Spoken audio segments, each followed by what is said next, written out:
Okay, we're going to go ahead and move to our 9:02 a.m. item, consideration of an update on COVID-19. Welcome, Dr. Pace, and we'll go ahead and move to you. Good morning, Mr. Chair. Good morning, supervisors. Thank you for giving me the opportunity to give another update on the coronavirus. We are now, I'll try to make this quick because I know we're running late and you have some other things on the agenda that are important today. So today we have a total of 96 cases, 18 which are active.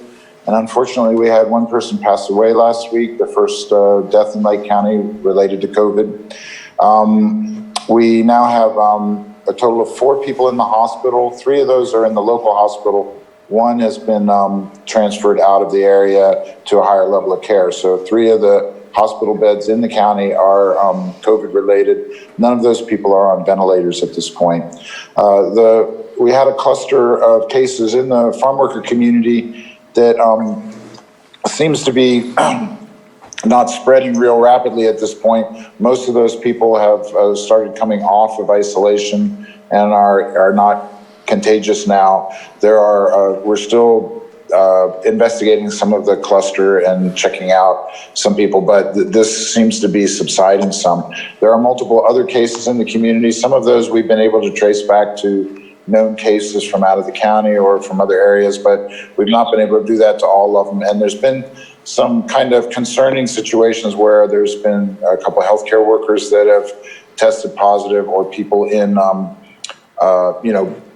businesses out in the community that have contact with the public. So these, of course, are concerning, and we try to do the best we can to encourage all those workers to be wearing masks and to be doing proper distancing techniques. But that's not always possible for folks that are in the essential worker category. So the demographic information is up. It got updated again yesterday. So if people want to see, kind of explore the data a little bit, that's up on the website. We will keep updating that every week. And also related to that is the Barian Status. So there are metrics that the state is looking at, and that is now also up on the website. It's in a different place from the demographic data and the numbers, but it is on the public health website and is available.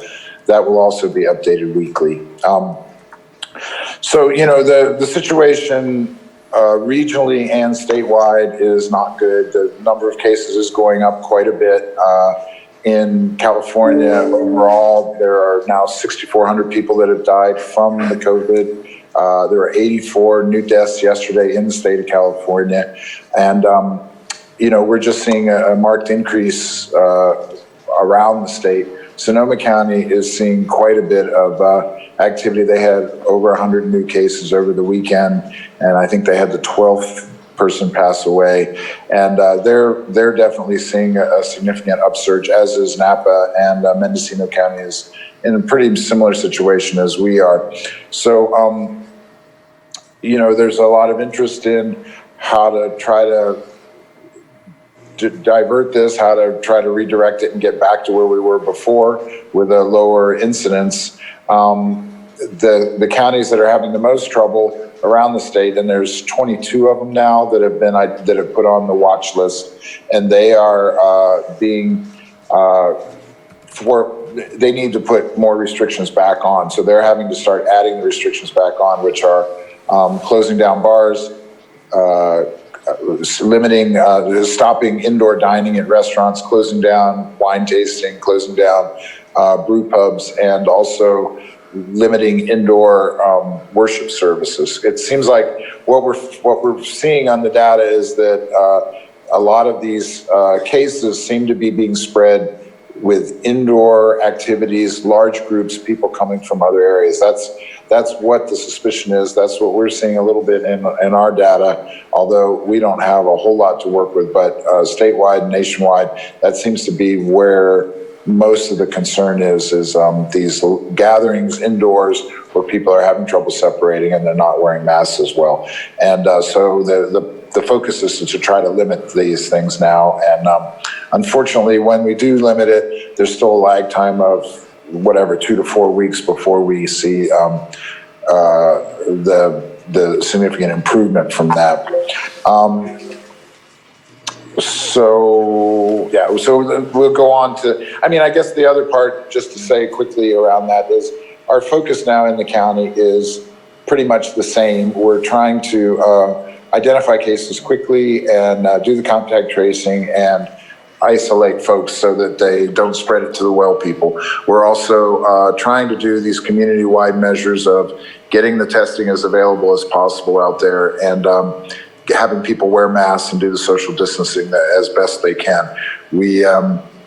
And we're also doing what we can to protect the vulnerable communities from getting outbreaks in the community, or getting the people that are the most vulnerable to the severe complications from getting sick at all, and then working with the hospitals about being ready for what comes next. So that's kind of the overall view.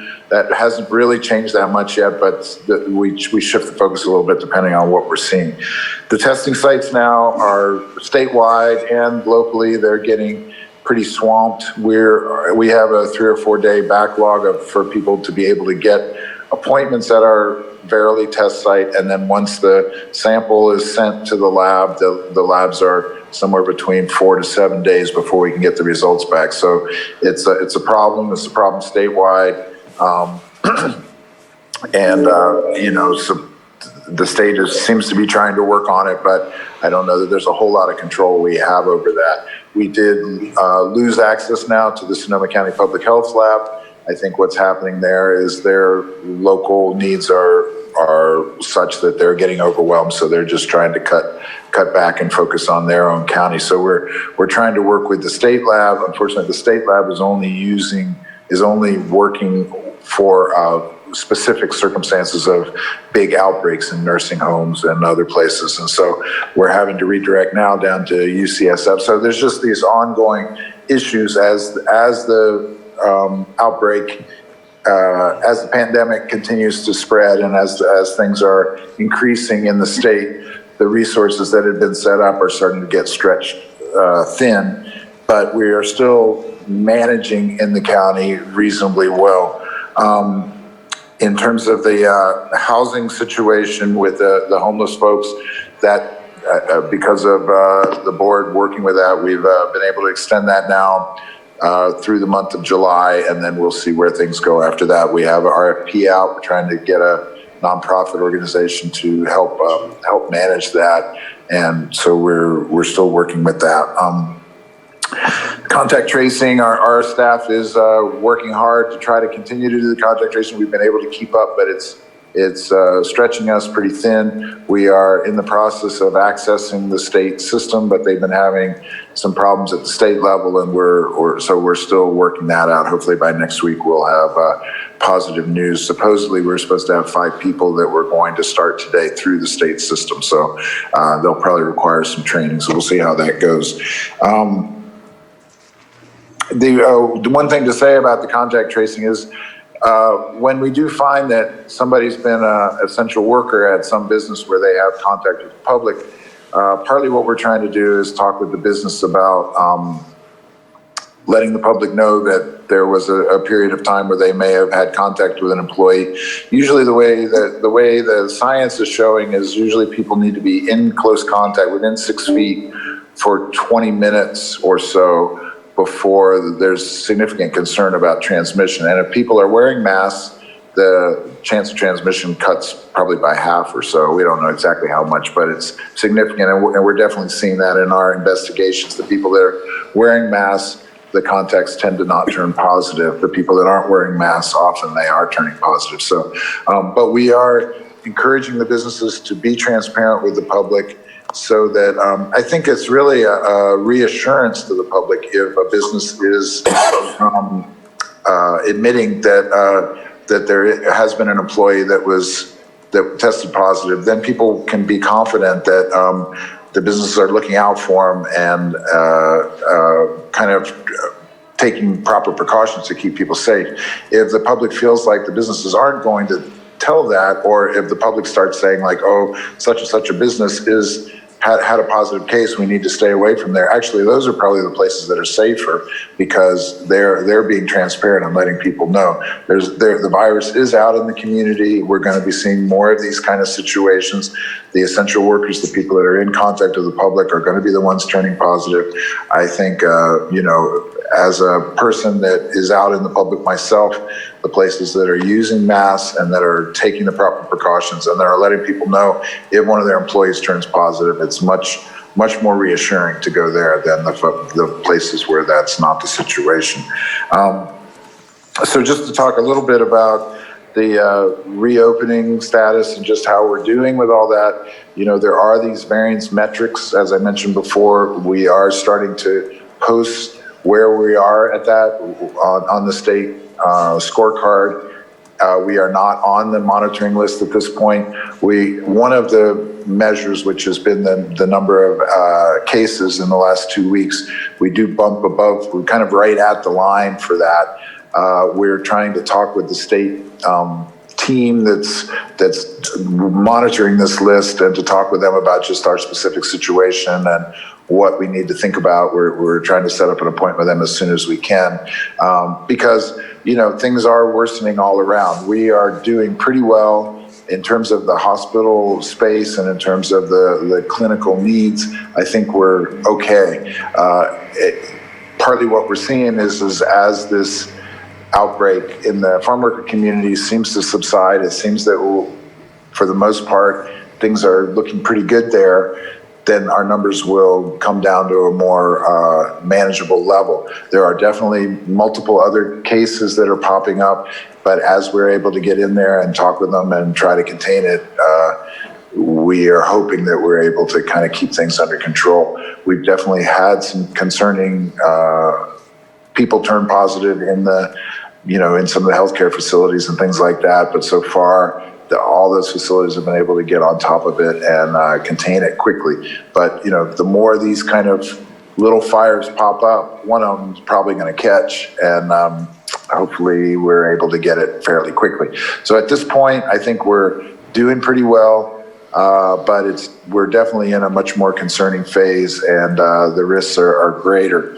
And we are continuing to watch what happens around the state as they are shutting down some of these other counties, as they're beginning to, shutting down is too strong a word, but as they're beginning to add restrictions to these other counties, we'll see how the state is responding and how they go in and do that. There are places around the state where they are starting to talk again about compliance and enforcement issues. They're starting to do some fines in different places for people that don't wear masks or for businesses that don't wear masks. The governor started talking about having some strike teams that were going to the most impacted counties and have some state workers from the Liquor Control Board or OSHA or some of these other entities to go in and talk to the businesses that were kind of in defiance of their orders. It seemed like most of the folks that were trying to do the right thing and maybe were slipping on different aspects or needed some education or guidance, that really wasn't what they were focusing on, but they did seem to be focusing on the places that were taking a more defiant stance and saying they weren't going to do any of this, and then they were going in, and there were a few citations done over the weekend. So we're just kind of learning from how the state's going to do that. We're monitoring ourselves. We are addressing everything as they come up. We're working 7 days a week on all this. The 4th of July was a big weekend this weekend. I'm pleased to say that it seems like the festivities went pretty well, and people seem to really take heart and not push it much in the Clear Lake area. And so hopefully that's bears out over the coming weeks that things didn't spread widely then. So I'm really appreciative of all the planning that was done and the participation of the community in such a good way. So that makes me somewhat optimistic moving forward that how we're going to be able to work with some of these activities, but a lot's going to depend on how the number of cases goes over the next few weeks. The last thing I'd like to just talk about is the Psps events and the fire evacuation events that may need to be coming in the coming months. It's dry out there. We've had something like 25 to 40% of the normal precipitation. So it's definitely a concerning year for fires and for power outages. There's been a fair amount of work done with PG&E to try to set up some kind of alternate power grid. So we're hoping that the power outages isn't going to be quite as extensive as it was last year. And there's some work around the Crystal and her team and Richard and the Red Cross are working on the sheltering possibilities during COVID, but it's definitely changes the whole equation.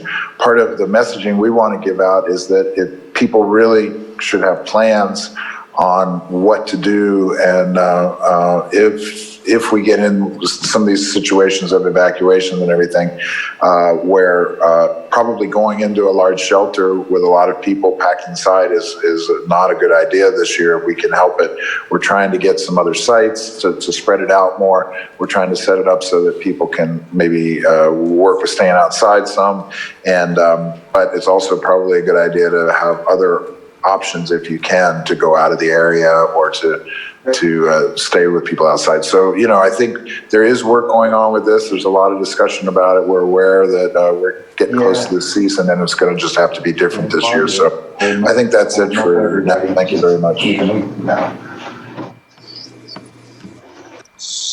Okay, Dr. Pace, thank you very much. We'll go ahead and open it up to the board. Any questions or comments right now from the board? A little trouble seeing the boardroom there. If you probably raising your hand would probably be the easiest way if you have any questions. But any questions from the board at this point? I can't seem to raise my hand. I don't know if it's if you just actually physically raise your hand, that'd probably make it easier on me. I don't know if you would see me on the camera. Yeah, I can see it. Yep, go ahead, Bruno. Good. I'll physically raise my hand from now on. Yeah, it makes it easier. Thank you very much. Thank you, Dr. Pace, for the update. I agree, at least for the city of Clear Lake, it seems that a large majority of folks definitely followed the rules. And when comparing to some of the other activities that I saw in cities where there was no organized activity, I think the organized activity was a better way to go to make sure that we were all safe in the handling of fireworks and all the other stuff as well. So I think it went well, and I really appreciate public health working with us and the Lions Club and the city of Clear Lake to make that possible. As far as the loss of the lab, I kind of got it as that was implied. There's no issues with our state variance requirement for testing because of the loss of lab, because you kind of moved on to UCSF to kind of make up for whatever we lost from Sonoma County. Is that correct? Correct. Yeah, we used that lab mainly for quick turnaround. So when we had something that we wanted done in 24 hours or so, we were using that lab. So the numbers weren't that high, but it was actually really useful for certain circumstances that unfortunately we don't have now. And thank you for that. And is there a conversation from the state? And I know that we're struggling right now with the quick turnaround, but I noticed over the weekend as our numbers grew in the positive cases, our numbers shrank in the number of active cases. So that tells me that time lag between the testing and the result, and then somehow also getting a new result that they were negative, it worries me that testing has a very limited amount of data for us to be able to really tell what's going on, and it's also just a slice in time of what's happening today. We don't know what happens tomorrow and the next day and so on. Is there talk about getting the faster testing? I know there is faster testing. I know it's more expensive. I know there's been talks just at the TSA levels that you have to go in now earlier, and they're going to anticipate that you get tested and those machines will take 15 minutes. Is there talk about getting that a little bit more accessible to a larger audience, like people in Lake County? Well, there's a bunch of things in your statement there. So the first thing is the fact, what you're talking about with the active cases decreasing as the number of positives were increasing, that's actually a good sign. What that means is that was a bubble, or like a peak in the curve from the big stand-up testing site that we did with the outbreak in the farm worker community. So there was a big surge of cases there that have now resolved, and we're not seeing a subsequent spread that is concerning. So that's actually a good thing. What you saw there with the active cases sort of declining, even though we're having the number of positives increase. So that means that right now we think that the number of people that are on isolation that are actively contagious is really only 18, whereas last week at this time, or sort of at the end of last week, we had probably 40 or something like that. So, but the other question you're asking is about rapid turnaround of the testing. I mean, you know, clearly we as a scientific community in this country are failing at providing the testing that's needed to contain this thing. And, you know, there's only so much we can do at the local level. That's, you know, all we can do is try to provide access and get the ability to get through the labs. The problem is because of the way this is being done, we're now in competition with Sonoma County and Napa County to get the labs done. And, you know, that's kind of ridiculous to have it be that way. We're all in this together and we're trying to do it. But if we're all scrambling to get access to a lab, you know, it's just the problem. The question about the rapid turnaround machines is a great one, and I think that's ultimately where this is going to go. There's a couple different levels of that. One is I think there's a saliva test that they're working out that people can have at home that isn't as accurate as the swabs, but it gives you you can do it daily. It's cheap, and you can do it on a daily level and see what's going on. So that's probably where this is all going. How quickly that's going to get, we don't know. But that would be great to have the kind of thing you're talking about at TSA or in the schools or something to test everybody when they come in each day. And if they turn positive, then you have to go do something else. These machines are very expensive. There's a severe limitation of reagents for them. There's these cartridges that are, and so they're actually very hard to get. And the two places in the county that I'm aware of that have it, one is Adventist and the other is Tribal Health, have to use them only for specific cases. So there's not really discussion that I've heard of like getting a machine like this to Lake County. I don't, financially and just supply chain wise, it doesn't seem like that's very possible. Okay. Well, hopefully that conversation will be coming up, because to me, the testing is inadequate to help us make the wise decisions of what exactly needs to be done today. We're making the best decisions we can make based on the data we have, but I still think we're working with very limited data at this moment in time. And I appreciate the hard work that public health is doing to do their best with that data. My other question, I had a question last week about positivity rates. Do you know what our positivity rate is this week? Right, I think typically we do a 14-day. That. Actually, let me see. I believe the state does a 14-day I appreciate positivity you asking rate. that. I can send this to you too. We have a graph on it. Where is it? Ask me another question and I'll find it while we're talking. Well, I'll just make a quick comment. I know I hear a lot of people who, we're trying our best to make sure everybody masks up, everybody does their social distancing. And unfortunately, some people are very unhappy when it's not 100%. And I'm going to be honest with you, I don't think it's ever going to be 100%.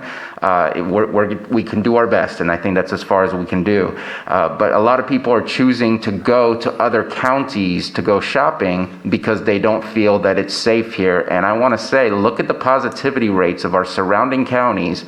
Almost all of our surrounding counties are on that watch list for the state of California, and we're not. The safest place you can be is remain here, find the place that you feel the safest at, and go shopping there. Do not leave to go out of county just to go shopping for supplies you could find right here, because I'm seeing a lot of that, and I think that the logic is not quite reasonable, in my opinion. So that's the comment I wanted to make. And other than the answer I'm waiting for from Dr. Pace, I'm done, and thank you very much, Chair. Thank you, Supervisor Spatier. Okay, while Dr. Pace is looking for that, do we have any comments from other board members?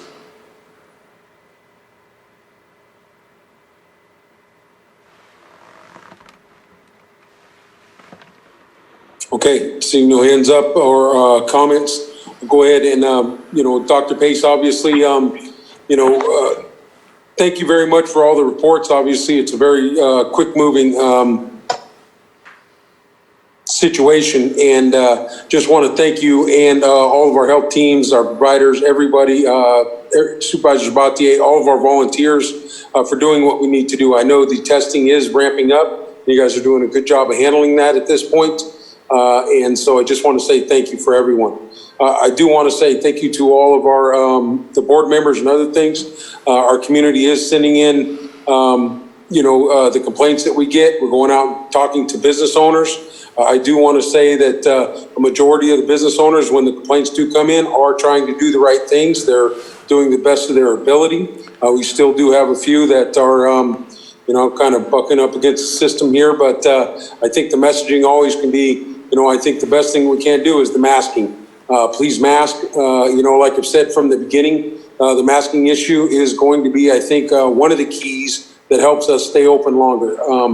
And I just want to thank all the businesses that I've attended or met with that are trying to do their best, and we just continue down this tough road. So thank you, Dr. Pace, for all the updates, and thank you for our business owners who are trying to do what they can. And we understand these tough times right now. If you don't have security, you can only do so much. So thank you very much, and I've witnessed a lot of it doing the right things. And we'll continue to educate the ones that need to be talked to just a few more times.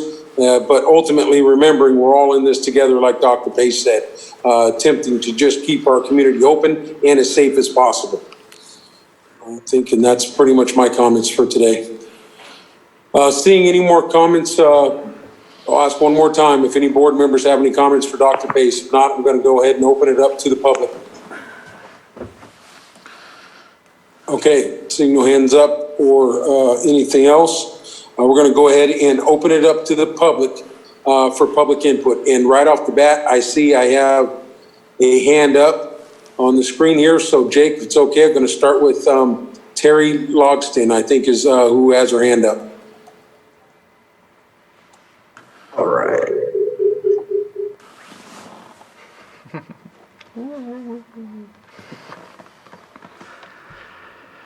Do you need to unmute her, Jake, or? Hello? Sorry, trying to adjust here. Okay.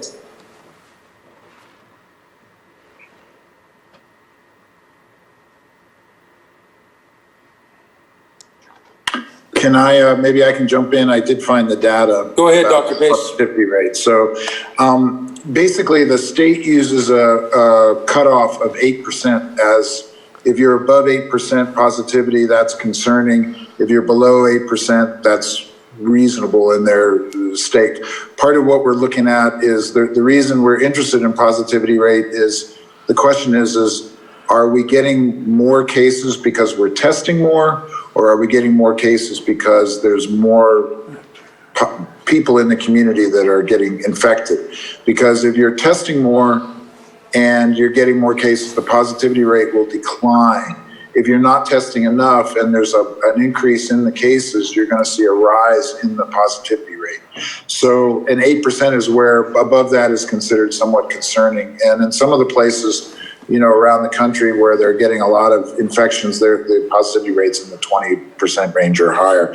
We, in Lake County, the one that the state is putting on the variance chart on their metrics, we're at 3.4%. We have seen a little bit of a rise, and in one of our internal calculations, we were getting something about 6%, but that was particularly related to the outbreak that we were seeing where we saw, a bunch of cases. We basically went out to test in an area where we thought there might be a bunch of cases, and we were right. So, but the good news is we found them early before people were getting sick, and then we were able to contain them. So we're well below the 8% range. We are monitoring that. The state's monitoring it, and I think what we're going to see is a drop off back down now after this outbreak passes, as long as we're not seeing other clusters or other outbreaks popping up as well. So.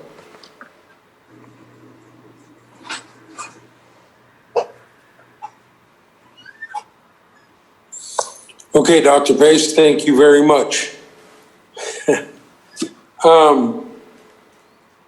Jake, are we able to, Can I comment on that real quick or ask a follow-up? yeah, go ahead, Supervisor Sabatier. Thank you very much. Dr. Pace, is that based on 14 days? Is that the way the state sets it up? I think the positivity rate is on 7 days. Let me see. Yeah, it's a 7-day positivity rate, but there's a lag time. So, you know, they do it basically 7 days that end on the, I think they do it on a daily basis. So it's from 7 days previously. So today is so it'd be ending the 30th of June, the 7 days prior. So we should be, in my opinion, seeing almost a rise because of those cases that went up, and then a dip, like you were saying, because the cases went down. So there might be a moment where we do pass the 8 and then we come right back down. Just because I know that looking at my last 7 days, that's when we got all the new cases, and the testing was pretty regular as well. So anyways, it's good to know that on your numbers and the state numbers that we're looking that good. Unfortunately, the counties around us are struggling, and it'd be nice to see our numbers drop back down, and I hope that you're correct that that's what's going to occur. So thank you very much for that information. Okay. I did have a request. If you've seen Supervisor Crandall needed to take a break there. Could before we open it up, Jake, I'm going to go ahead and take a 2-minute break here and let Supervisor Crandall get back. So we're going to take a break real quick. Let's make it about a 3-minute break. So we'll come back right at 10 o'clock. Or actually, I apologize. Let's go a 5-minute break. 10:08, we'll come right back, and then we'll open it up to the public. We're going to go ahead and open it up to our public input or public comment. And like I said, I do see I have one hand up here on my screen, which is Terry Logston. Jake, if you could open her mic up and allow her to speak. Yes, okay.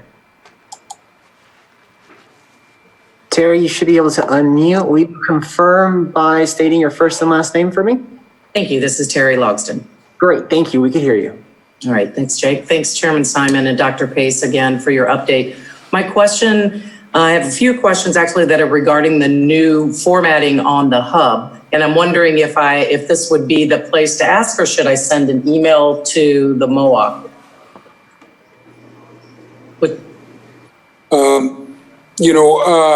Dr. Pace, I don't know if you heard that question. I think it's up to you, Mr. Chair. I'm happy to answer what I can here if that's good for the public. Okay. Great, thank you. So until this morning, there was a category for pending tests, which is not there any longer. Right. So there were two things that we changed today, and these were my suggestions. So if they're not a good idea, we can change them back. So one was the pending test question. You know, part of what was happening is the labs are so jammed up that there were, hundreds of pending tests on there. It takes a lot of time for our nurses to chart all that, to sort of calculate how many pending tests were. And it didn't seem like it was particularly useful information. What's happening is, we have the total number of tests, we have the number of positives, and then the actually kind of going through and counting up all the negatives versus pending was just taking an inordinate amount of time, and it didn't seem like it was particularly useful information to me. So that's why we took that off. I mean, if that's a mistake, we can redo that. It just was pulling nurses away from actually clinically relevant stuff, in my opinion, to information that, it's just changing. We're just waiting for the labs to come through to be processed, and then it goes up. The second one we took off was, which maybe one of your questions may not, but since we're talking about the portal, was the one about people that were transferred out of county that were active cases. Because what happened was we had a couple cases that we identified, this was probably a month ago now, that were that basically left the area and were transferred number-wise to another jurisdiction. But we kept them up, but they were no longer active. It was not a correct statement, but it was what we used at the time to sort of justify, to keep the data clean, because there were a lot of questions from the board and from the public about, are you hiding something? What's going on here? And actually what it was these people made a choice to go elsewhere. We transferred them to the other jurisdiction, but it was to keep the numbers correct. So those two people now, it's been a month, and so we just eliminated that category. So anyhow, those were the two changes that I'm aware of that we made. Okay. Go ahead, Terry, if you could ask your questions, and then we'll have Dr. Pace respond if there needs to be some more response. So go ahead, Terry. Great, that was my, the second part of the question. But then the third one, I had wondered if those two cases that were relocated were now reflected in the unknown of the demographics where it's cases by district, or are those just now two cases that are homeless? Those are two people that are no longer in our jurisdiction and in our count. They live elsewhere. Okay, great. Thank you so much. Mm-hmm. Thank you, Terry.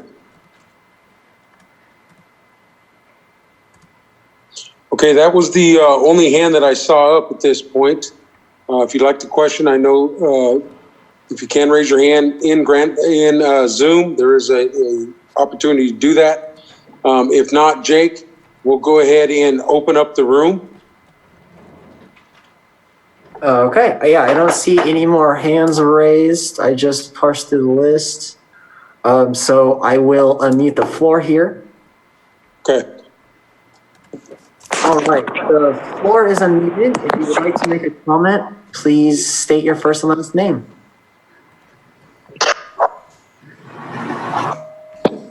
Okay, are there any questions on this agenda item for Dr. Pace?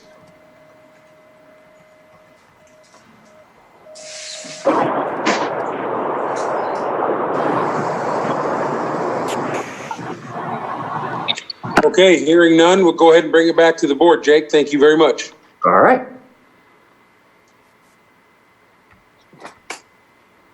Dr. Pace, I want to thank you for your updates. We'll continue this as we move through this pandemic through our community. And I want to thank all of the healthcare workers we have in our community and everyone else that's involved. All right, I heard something. Jake, have you closed the room back up? Okay. Yeah, I'm working through it, sorry. Okay, that's all right. All right, thank you very much. So, Dr. Pace, thank you for your report again today, and appreciate everything that you're doing. Thank you. Thank you, Mr. Chair. Mr. Chair, can I ask one more favor? If Dr. Pace can provide again the test sites and days that are available, Oh, yes. so that people can be aware again. Yeah. Great. So the test sites now are Clear Lake on Monday and Tuesday. Wednesday is Middletown 1 week, alternated by Upper Lake the other week, and I believe it's in Middletown tomorrow. Yes, it is.